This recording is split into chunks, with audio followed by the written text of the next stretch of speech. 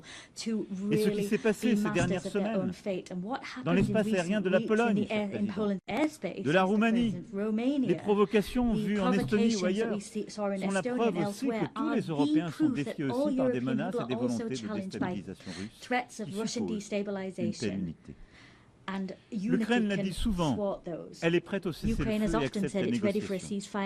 Il revient désormais à la Russie de prouver qu'elle peut choisir la paix alors qu'elle multiplie aujourd'hui les attaques contre les civils en Ukraine et les provocations que je viens d'évoquer. Dans cette attente, la France se tiendra fermement aux côtés de l'Ukraine avec ses partenaires européens et tous ceux qui comprennent l'importance de mettre la Russie en échec pour préserver l'ordre mondial. Et je me félicite des propos il y a quelques heures du président des